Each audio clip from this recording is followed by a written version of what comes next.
또 말씀을 전할 수 있도록 이렇게 은혜를 베푸시고 또 항상 사랑을 베풀어 주시는 우리 존경하는 류명렬 목사님, 또 우리 당회원 장로님들, 교우들에게 감사 인사드립니다.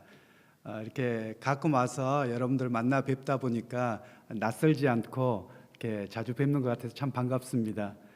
네, 오늘이 또 공교롭게도 2018년 마지막 주일인데 또 오전 말씀 강단도 담임 목사님 모셨는데 저에게까지 오늘 이렇게 기회를 주셨는데 정말 주님께서 오늘 우리에게 함께 은혜가 있으시기를 간절히 소원합니다. 제가 연말을 이렇게 두고서 보니까 성도들 보면서 참 안쓰러운 마음이 들더라고요. 그래서 옆에 분들에게 손 한번 잡아주시면서 1년 동안 수고하셨어요, 애쓰셨어요, 이렇게 하시면 참 좋겠습니다. 1년 동안 수고하셨습니다. 애쓰셨습니다.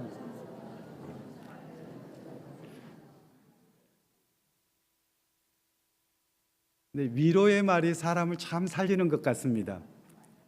우리 한국 문화에서는 경쟁이 굉장히 치열한 것 같습니다. 그래서 뒤처진 사람에 대한 배려와 손잡아줌이 좀 없는 것 같아요. 그런 면에서 우리가 교회가 좀 문화를 바꿨으면 하는 그런 마음이 있습니다. 그래서 누가 됐든지 간에 좀 뒤처지면 손잡아주고 배려해주고 붙들어줘서 같이 주면 충분히 갈 수 있는 그런 모습들을 보게 됩니다. 특별히 요즘에 제가 매주일 저희 교회 예배 인도를 하고 상파울로에서요. 그리고 서울에서 대전 정도 되는 거리를 또 예배 인도를 하러 간 지가 2달 됐습니다.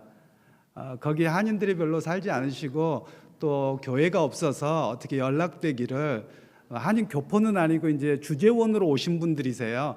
그런데 예배를 드리고 싶은데 어떡하냐고 이러세요. 그런데 누가 좀 갔으면 좋겠는데 가시는 분들이 없으시다는 거예요. 그래서 아니 저는 지금 목회하고 있는데 내가 어떻게 갑니까? 그런데 갑자기 떠오르는 생각이 브라질 현지인들의 예배는 저녁 예배 시간입니다. 그래서 혹시 저녁에 예배 드리면 제가 갈게요. 제가 헌신하겠습니다. 이렇게 갔습니다. 그래서 처음에 만났던 분들이 3분인데요. 원래 오겠다는 분들이 꼭 오시는 게 아니잖아요. 다 아시는 것처럼. 첫 주에 갔더니 1분 나오셨어요. 제가 2시간을 꼬박 운전하고 갔는데요. 저희 사모가 옆에 타고 있었으니까 그나마 갔죠. 그리고 예배 끝나고 가니까 얼마나 피곤합니까? 쉬지 않고 간 거예요. 2시간을 운전하면서 쉬지 않고요. 그러고 가서 예배하고, 그런데 거기 하나님 감동이 있어요. 한 영혼의 소중함이 얼마나 큰지요. 그분이 몇 달 동안 예배를 드리지 못해서 하나님에 대한 갈망함이 너무 크셨어요. 그러다 보니까 그분이 은혜 받는 걸 보니까 저도 은혜 받아서 1명을 놓고 설교하는데 500명 놓고 설교하는 것처럼 제가 그렇게 힘차게 설교를 하긴 했습니다. 그랬더니 1분, 2분이 모이시는 거예요. 그래서 제가 떠나기 전주에 보니까 6분이 모이셨어요. 그래서 저는 이제 그분들에게 여러분들이 교회가 서기를 원합니다. 제가 어느 정도까지 도와드릴지 모르지만 그러나 정말 하나님을 예배하고 사모하는 사람들을 보니까 피곤함이 없어지더라고요. 정말 여러분들에게도 그런 사모함이 있으시기를 간절히 소원합니다. 또 여러분 주변에 한 사람의 영혼이 얼마나 소중한가, 좀 그런 마음들을 가지셨으면 좋겠어요. 물론 목회하면서 그런 마음이 들었습니다. 하나님의 부르심이 있을 때의 처음 마음으로 회복되는 느낌이라고 할까요? 야, 이 한 사람의 영혼이 이렇게 소중하구나. 6, 7개월 이상 예배를 못 드려서 이렇게 피폐해져 있는 사람에게 복음을 전하는데 그의 영혼이 살아가고 가정이 살아나는 겁니다. 또 기도할 제목이 있다 그래서 사모하고 또 금식 기도를 하는데 금식 기도가 끝나니까 하나님 응답을 딱 주시더라고요. 사업에 여러 가지 문제가 막혔는데 저희가 금식 기도 할게요. 그리고 금식 기도를 시작했는데 23일 날 가서 예배 드리는데 여쭤봤더니 목사님 기도해 주셔서 됐습니다. 그 문제가 해결이 안 됐으면 한국의 회사가 망하는 거였습니다. 현대자동차의 어떤 일을 대행하는 업체인데 이 셧다운 기간 동안에 일을 와서 해야 되는데 비자 문제가 생겨버린 거예요. 그러면 그 공사가 16억 공사인데 한국의 중소기업 하나가 그냥 망하는 겁니다. 그 문제가 해결되지 않으면. 그런데 한 사람이 예배자로 서고 그리고 같이 금식 기도하니까 브라질엔 또 연말에는 전부 다 놀러 갑니다. 12월 달 되면 아무도 일을 안 해요. 공무원들 아무도 일을 안 합니다. 누구도 해결해 줄 사람이 없어요. 그런데 하나님 앞에 예배자로 서고 금식하며 기도하니까 하나님께서 기적적으로 열어주신 것을 보았습니다. 여러분 오늘 우리가 연말에 여러분의 어려운 문제들이 있다면 하나님 앞에 기도하고 하나님 의지하면 해결해 주심에 있음을 믿습니다. 여러분 또한 그뿐만 아니라 예수 믿는 사람들에게도 동일한 고난이 있습니다. 목사님께서 잠깐 설명을 해주셨지만 제가 60시간 만에 브라질에서 출발해서 한국에 도착을 했습니다. 원래는 금요일 날 도착해야 되는데 하루가 더 걸렸습니다. 토네이도 때문에 비행기가 결항이 되고요. 그리고 비행기를 달라스에서 탔습니다. 그런데 10분 있다가 내리라는 겁니다. 무슨 일이냐 그랬더니 기체 결함이 생겨서 비행기가 못 뜬답니다.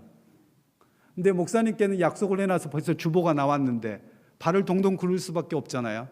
그래서 공항 바닥에 그냥 앉아서 12시간을 기다렸습니다. 기도하면서 하나님 저 가야 됩니다. 그런데 시애틀을 돌아서 도착을 했어요. 그런데 그걸 보면서 제가 어떤 영적인 깨달음이 있었느냐면요, 모든 사람에게가 아니라 예수 믿는 사람에게조차도 생각지도 않은 어려움들은 옵니다. 그런데 그걸 어떻게 대처하느냐, 안달할 것이 아니라 그 시간에 하나님 길을 열어주실 줄로 믿습니다. 그렇게 믿음으로 간구하니까 거기 안내하시는 분이 열릴 수가 없는데 자리가 하나 열렸다는 거예요. 그래서 왔습니다. 여러분, 우리의 삶에서도 생각지도 않은 어려움, 오늘 본문에서 만나게 되는 나오미와 룻도 마찬가지입니다. 그 그녀가 사사시대에 살았던 사람이고 이스라엘 백성들이 광야 생활을 끝나고 하나님의 약속의 땅에 들어갔습니다. 그러면 그들의 삶이 완전히 보장되어야 되는데 전혀 그렇지 않았습니다. 가뭄이 들므로 인해서 그들은 모압 지방으로 또 이민을 떠나게 됩니다. 그런데 거기에서 어떤 일이 벌어집니까? 남편 먼저 죽죠. 두 아들 먼저 죽습니다. 이런 일이 신앙생활 하는 사람에게도 동일하게 있더라라는 거예요. 없지 않습니다. 그런데 세상 사람들은 어찌할 줄 몰라 합니다.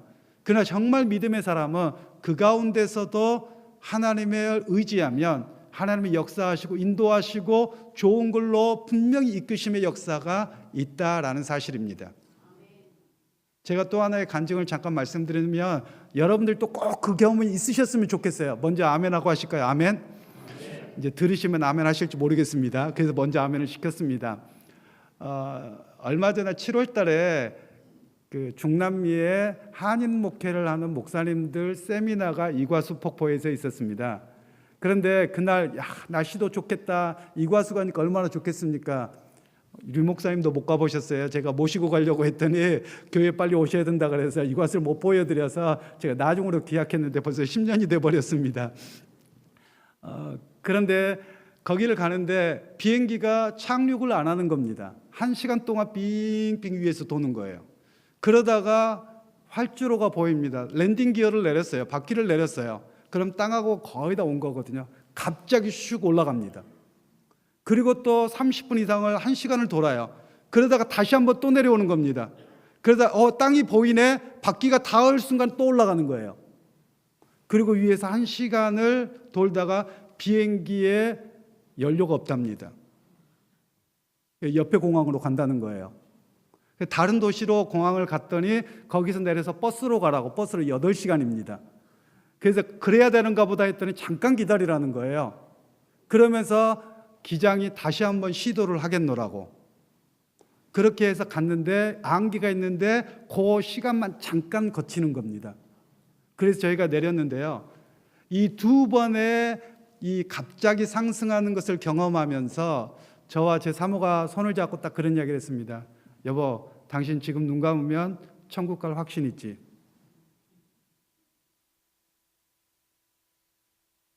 저도 그렇고 제 아내도 그렇고 동일하게 묻습니다.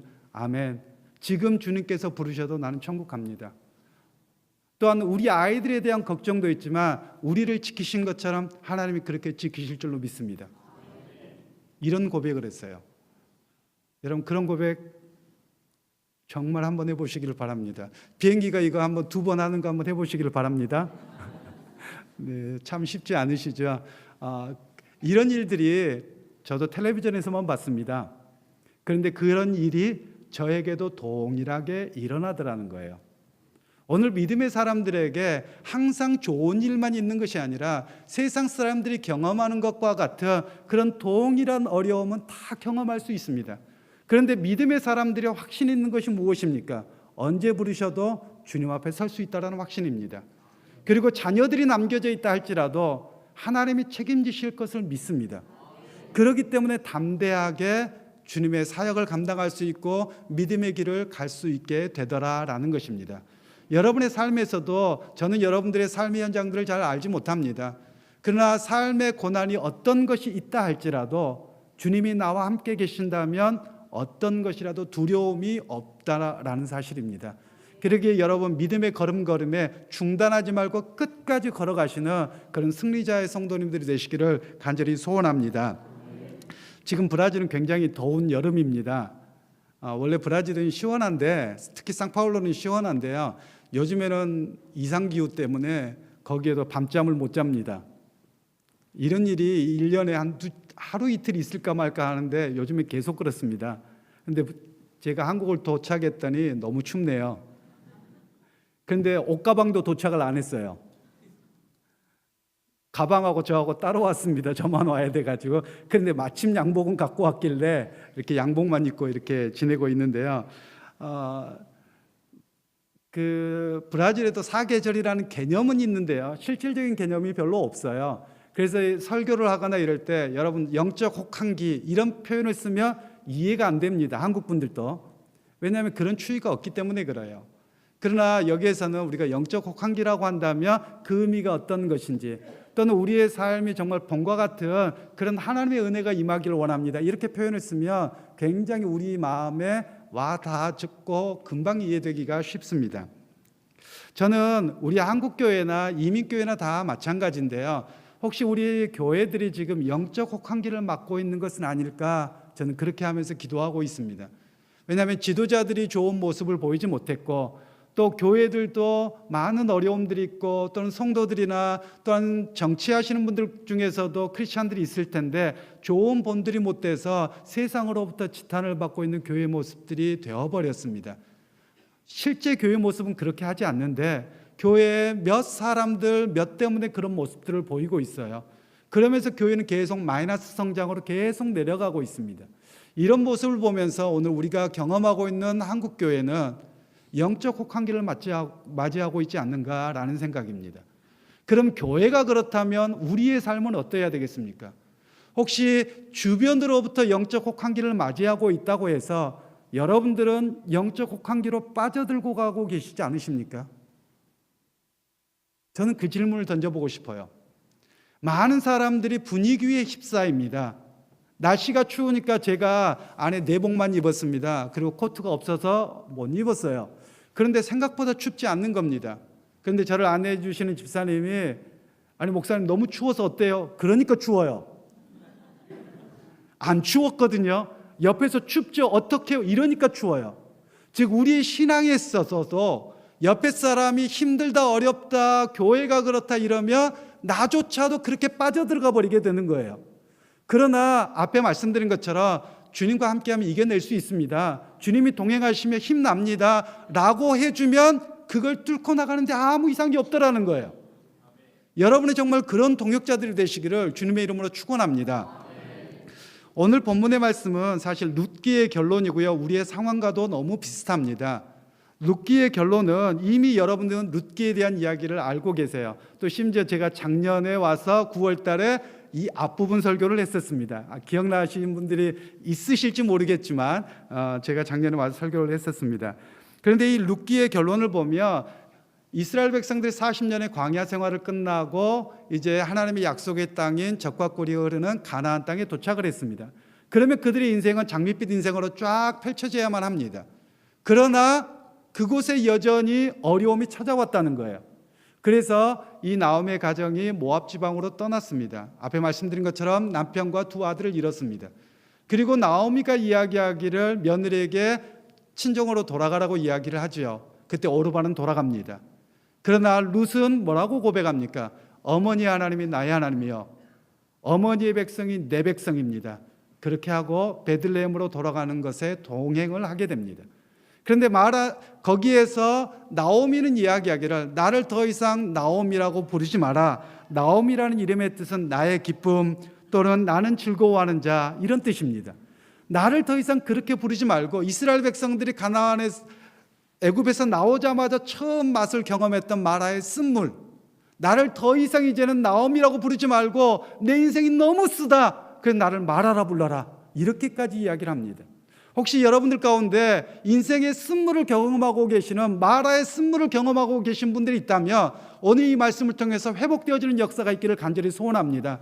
저는 우리 한국교회가 정말 이 마라와 쓴물을 경험하고 있다면 하나님이 회복해 하시는 역사가 일어나기를 간절히 소원합니다. 특별히 나오미와 룻이 돌아간 곳이 베들레헴입니다. 얼마 전에 성탄절이었었죠. 이 베들레헴이라고 하는 단어는 히브리어로 베트레헴, 이래서 베트란 말은 집이라는 말이고요, 레헴은 빵이라는 뜻입니다. 그러니까 빵집이죠. 여기에 영적인 의미가 있습니다.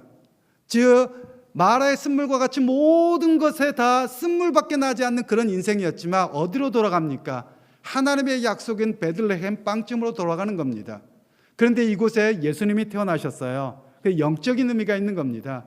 즉 이스라엘 백성들의 인생이, 아니 오늘 믿음의 사람의 인생들이 정말 힘들고 고난 가운데 있을 때 어디로 가야 됩니까? 오늘 베들레헴이 저는 이 남북교회가 될 수 있기를 주님의 이름으로 축원합니다. 정말 하나님이 채우시는 밥집, 영혼의 밥집, 은혜의 밥집으로 가기만 하면 삽니다. 바로 그곳이 이 남북교회가 되기를 간절히 소원합니다. 여러분의 인생의 쓴물과 세상으로부터 어떤 것으로도 얻을 수 없을 때 하나님이 이끄시는 베들레헴으로 가기만 하면 여러분 하나님이 채우시고 입히시는 역사가 있습니다. 그러게 우리가 찾아야 될 곳은 바로 베들레헴이라고 말할 수 있는 이 예배당으로 나와서 하나님을 찾고 의지하는 것입니다. 그러면 이제 본문의 말씀을 통해서 좀 더 깊이 우리에게 무엇이라고 말씀하는지를 살펴보기를 원하고요. 또한 오늘 룻과 보아스의 이야기, 나오미의 이야기가 성경의 옛날 이야기가 아니라 오늘 저와 여러분의 이야기로 고백되어질 수 있기를 또한 소원합니다. 특별히 룻의 지혜로운 행동과 보아스의 그 행동이 우리에게 메시지를 주는 말씀이 있는데요, 13절 말씀을 다시 한번 읽어보도록 하겠습니다. 13절입니다. 시작. 이에 보아스가 룻을 맞이하여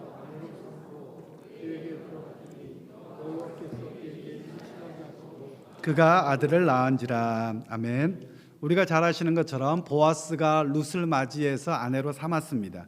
보아스 입장에서는 손해보는 일입니다. 왜냐하면 아이를 낳으면 이 아이가 자기의 아이가 되는 것이 아니라 나오미의 아이가 되는 겁니다. 그래서 기업 물음을 하면 지금 내 것이 되지 않아요. 그리고 자기의 재산을 떼어서 줘야 되는 굉장히 손해보는 일입니다. 그리고 룻은 자기가 친정집으로 돌아가면 얼마든지 인생이 편안하게 살 수 있었습니다. 그럼에도 불구하고 그는 하나님을 영접하고 어머니를 쫓아옵니다. 그런데 성경에 말씀하는 법칙 중에 하나가 기업 무릎이라는 법칙이 있어요. 그 기업 무릎의 법칙을 책임 있게 감당할 때 하나님께서 역사하셨다는 사실을 말씀합니다. 즉 많은 사람들이 책임을 회피하고 열매만 따먹으려고 합니다. 그러나 하나님의 법은 내가 감당해야 될 책임을 감당하면 하나님께서 그 역사를 이루어 주신다는 것을 말씀합니다. 특별히 오늘 말씀에 룻이 임신하여서 아이를 낳았다고 하는데 거기에 그냥 표현하고 있지 않아요. 성경에서는 여호와께서 그에게 임신하게 하심으로 이렇게 말씀합니다. 그러면 이전에 즉 오르바와 룻의 전 남편이었던 사람들은 전혀 아이를 갖지 못했어요. 열지 않았어요. 인생의 환기를 맞이했어요. 그러나 하나님 앞에 기업 물음의 책임을 감당하고자 할 때 누가 여셨습니까? 하나님께서 여셨습니다. 오늘 우리의 신앙에서도 마찬가지입니다. 우리가 하나님 앞에 내 신앙의 책임, 내 믿음의 책임 또는 가정과 여러분의 삶의 현장의 책임을 성실하게 감당할 때 하나님께서 임신하게 하신 것처럼 하나님께서 여시는 역사가 있다는 사실입니다. 그러기에 여러분의 삶의 현장에서 또는 가정에서 여러분 책임 회피하지 마십시오. 교회에서 직분을 회피하지 마십시오. 믿음으로 감당하십시오. 하나님, 내가 감당해야 될 힘이 부족합니다. 그러나 내가 두렵습니다. 그러나 하나님의 말씀이기에 내가 감당합니다 라고 나가면 여호와 하나님께서 열어주십니다. 감당하게 하십니다. 오늘 그 역사가 저와 여러분에게 있기를 간절히 소원합니다. 앞에 말씀드렸지만 제가 2시간 운전하고 갔다 오잖아요. 그럼 너무 피곤할 것 같은데 안 피곤합니다. 집에 들어오면 11시 반입니다. 한국은 치안이 안전하기 때문에 밤에 아무리 돌아다녀도 괜찮습니다. 그러나 여러분, 외국은 그렇지 않아요. 한국 빼놓고는 안전한 나라가 없습니다. 브라질도 마찬가지고요. 그런데 11시 반에 집에 들어온다는 건 굉장히 위험을 감수해야 하는 일입니다. 언제 어디서 강도들이 총을 들고 날려올지 모르는 상황입니다. 그런데 하나님의 말씀을 전하고 오니까 여러분, 몸도 피곤하지 않을 뿐만 아니라 하나님의 지키심의 역사를 경험합니다. 왜냐하면 한 영혼에 대한 책임을 가지고 하나님이 지금 나에게 붙이셨고 나에게 그에게 예배자로 서도록 이끌어 주셨으니까 그 일을 감당하다 보니 하나님은 그것도 이겨내게 하심의 역사가 있습니다. 여러분, 그런 역사를 바라보실 수 있기를 소원합니다. 여러분, 옛날에 그런 경험을 하셨습니까? 앞으로도 사모하십시오. 2019년에 사모하십시오. 그래서 여러분이 교회에서 맡겨진 직분이나 또는 삶의 현장에서 성실하게 감당하며 누가 여십니까? 여호와 하나님께서 여십니다. 그 경험을 여러분 같이 나눌 수 있고 고백하고 승리하는 자리에서는 저와 여러분들이 되기를 소원합니다. 또한 이제 두 번째로 주변 사람들의 반응이 어떠했느냐가 굉장히 중요한데요. 오늘 14절로 16절 말씀을 다시 한번 읽어보도록 하겠습니다. 14절로 16절입니다. 시작. 여인들이 나오미에게 이르되 찬송할지로다. 이 아이의 이름이 이스라엘 중에 유명하게 되기를 원하노라. 이는 내 생명의 회복자이며 내 노년의 봉영자라. 곧 너를 사랑하며 일곱 아들보다 귀한 내 며느리가 낳은 자로다 아니라. 나오미가 아기를 받아 품에 품고 그의 양육자가 되니. 아멘. 나오미가 모압 지방에서 베들레헴으로 돌아갔을 때 사람들의 반응은 수군거림이었습니다. 그런데 오늘 룻이 여호와로 말미암아 아이를 낳고 났더니 그 비방과 수군거림이 부러움으로 바뀌어 버렸다는 사실입니다. 원고에는 없는데 제가 지난 주간에 너무 귀한 간증을 들어서 또 대전 사람이어서 제가 좀 이야기를 나눠야 될 것 같아요. 처음에는 그 먼 지역에 삐라스카바라고 하는 지역인데요. 그 지역에 이 형제가 부부가 나오지는 않았습니다. 그런데 셋째 주부터 나오게 됐어요. 그런데 그 형제의 간증을 듣는데 2002년도에 브라질로 축구 유학을 갔던 형제 이야기입니다. 대전 사람이에요. 대덕구에 살고 부모님도 거기 살고 계세요. 그 가정은 또 예수 믿는 가정이 아닙니다. 그런데 이 형제가 축구를 하다가 도저히 성공이 안 되는 거예요. 그래서 이 친구가 어느 정도까지 떨어졌냐면 판자촌이라고 하면 아실까요? 옛날 분들은 아실 겁니다. 서울의 봉천동 같은 판자촌, 그럼 거기는 범죄 소굴입니다. 그래서 일반인들은 들어갈 수 없는 곳이에요. 그래서 축구로 아마 2부나 3부 리그까지 가서 상파울로도 아니고 상파울로에서 비행기로 6시간, 7시간 가야 되는 거기까지 가서 산 겁니다. 거기까지 간 거예요. 그리고 부모님이 너무 실망스러우니까 너 나랑 절교해. 그리고 부모님이 연락을 끊어버리신 거예요. 이 친구는 예수를 믿는 친구가 아니었습니다. 정창훈이라고 하는 형제인데요. 이 친구가 어느 날 그 폴토 알레그리라고 하는 지역인데요. 6시간, 7시간 비행기를 타야 되는데 거기에서 자기 브라질 친구가 너 한국 사람이지? 그러면서 갑자기 한국 사람을 소개해 주더랍니다. 한국 사람을 2년 만에 처음 만났답니다. 그런데 가자고 하는 곳이 교회였다는 거예요. 그래서 한국 밥 준다 그러니까 갔습니다. 그런데 그곳이 베들레헴이었다는 거예요. 자기에게는. 한국 밥을 먹다 보니까 너무 감사하고 그립고, 그리고 거기에서 예수님을 인격적으로 만나게 된 거예요. 그의 인생이 세상에 어찌 보면 노숙자와 같은 삶을 살아갈 정도로 그렇게 떨어졌는데 그가 베들레헴으로 들어갔더니 그의 삶이 점점점 나아집니다. 그리고 지금은요, 한국 회사 중에 그 현대자동차 협력업체인데 거기에 브라질 현지에 제일 높은 사람이 되어 있습니다. 그 짧은 시기에. 그의 고백이 만일 내가 그 하나님의 밥집에 가지 않았더라면 이런 걸 경험하지 못했을 거예요. 하나님은 나를 아시고 그 밥으로 꼬이셔서 영적인 밥을 채워주셔서 나를 이렇게 바꾸셨습니다. 자기 주변의 축구 선수들이나 다른 사람들이 처음에는 다 비웃음이었다는 것이죠. 왜냐하면 브라질까지 유학 갈 정도면 부모님이 월 제가 알기로는 250만 원 이상을 붙여야지만 축구 선수로 공부를 할 수 있었습니다. 그런 상황이었다가, 그러면 가정도 어느 정도 유지가 되고 있는 가정이죠. 그런 인생이었다가 가장 밑바닥 인생으로 떨어진 마라와 같이 그 쓴물을 경험하고 있을 때 하나님께서 교회에서 밥을 먹으면서 그의 인생을 붙들어 주신 거예요. 그러면서 지금은 한국에서 온 자매와 결혼을 해서 너무 아름다운 가정을 이루고 있고요. 또 심지어 오늘 본문 말씀처럼 임신해서 12주가 되었더라고요. 그러면서 그 고백이 그래요. 이 본문을 가지고 설교해 본 적은 없어요, 그곳에서. 그런데 그 형제가 고백하면서, 목사님 정말 하나님께서는 나를 너무 잘 아시고 그렇게 나락과 같은 그 인생에 완전히 떨어진 가운데서 하나님 나를 붙들어 주시고 여기까지 올라오게 하시는데 초고속으로 올라가게 하시는 그런 하나님을 봅니다. 그래서 하나님은 살아계십니다. 그렇게 고백하는 거예요. 여러분, 오늘 나오미와 룻만의 이야기가 아닙니다. 제가 말씀드렸던 우리 정창훈 형제의 고백이기도 한데요, 오늘 우리 모두의 고백이 되어야만 합니다. 하나님께서는 비웃음과 수군거림을 바꾸셔서 부러움과 기대 이상으로 하는 바꾸심의 역사가 오늘도 있다는 사실입니다. 한국의 뉴스를 브라질에 접하면 맨날 나쁜 뉴스만 나옵니다.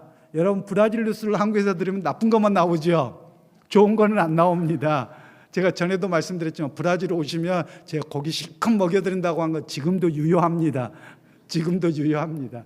그런데 여러분, 한국에서 많은 사람들이 힘들다 그러니까 더 힘들고, 또 누가 조금만 잘 될 것 같으면 수군거리고 비방하고, 또 누가 조금만 못하면 이래서 그렇대 저래서 그렇대, 너무 말이 많습니다.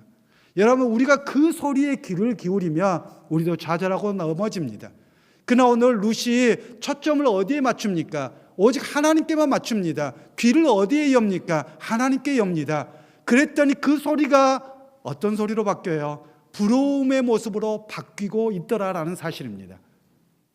여러분, 주 안에서 형제된 또 자매된 여러분, 정말 여러분이 모든 세상 사람들로부터 이제 영적 혹한기가 아니라 역시 베들레헴으로 나갔던 우리 남북교회 성도님들은 부러움의 대상이 되시기를 소원합니다. 주변 사람들이 볼 때, 야, 하나님이 정말 함께 하시는 사람들이구나, 하나님께서 이렇게 열어주시고 이렇게 도와주시는구나, 그런 역사가 오늘의 나오미와 룻이 바로 여러분이 되시기를 주님의 이름으로 간절히 축원합니다. 이제 세 번째로 룻기의 최종적인 결론이 우리에게 어떤 메시지를 주고 있는가, 사실 족보 이야기인데요, 이 족보 이야기에 엄청난 하나님의 메시지가 있습니다. 17절로 22절 말씀을 다시 한번 읽어보도록 하겠습니다. 시작. 그의 이웃 여인들의 그에게 이름을 지어주되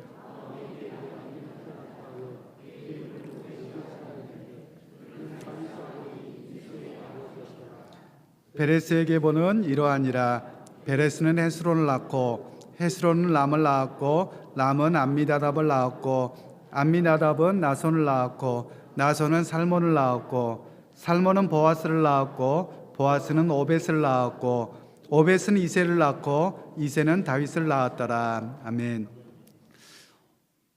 앞에 말씀드린 것처럼 룻기는 사사시대 이야기입니다. 그런데 오늘 본문 마지막을 읽으면 좀 이상하지요. 누구의 이야기가 나옵니까? 다윗의 이야기가 나와요. 한참 뒷이야기란 말이에요. 그러면 이 룻기가 언제 기록되었느냐가 중요합니다. 이 룻기의 기록은 그 시대에 기록된 것이 아니라 포로기 이전에 이스라엘의 왕조 시대가 다 멸망하고 그리고 나서 포로 끌려가기 바로 직전에 기록된 거예요. 그러면 이스라엘 백성들의 삶이 어떠하겠습니까? 즉 북이스라엘이 멸망합니다. 남유다가 멸망합니다. 도저히 나라적으로 볼 때 소망이 없습니다. 그리고 하나님의 성전도 무너져 있어요. 그 시기에 이걸 기록한 겁니다. 이미 있었던 이야기를 다시 한번 기억하는 거예요. 하나님 앞에서 정말 우리가 약속의 땅에 들어왔지만 이 나오미와 같이 인생의 쓰리쓴물을 다 경험한 사람조차도 그의 자손이 누구였다는 거예요. 하나님이 가장 사랑하시고 여호와의 마음에 가장 흡족한 왕이 누굽니까? 다윗이었어요. 그러면 오늘 우리가 완전히 나라가 멸망했습니다. 희망이 없습니다. 바벨론의 포로 끌려가고 있습니다. 그런 가운데서 하나님은 누구시라는 거예요? 오늘 우리가 나오미와 룻과 같이 하나님 앞에 책임을 다하고 하나님을 바라보며 우리를 이렇게 세우신다. 어떤 사람과 같이요? 이렇게 다윗과 같이 위대한 왕이 나왔던 것처럼 하나님께서는 우리를 위대하게 이렇게 하실 것이다. 이런 고백이 이 족보에 담겨져 있는 겁니다.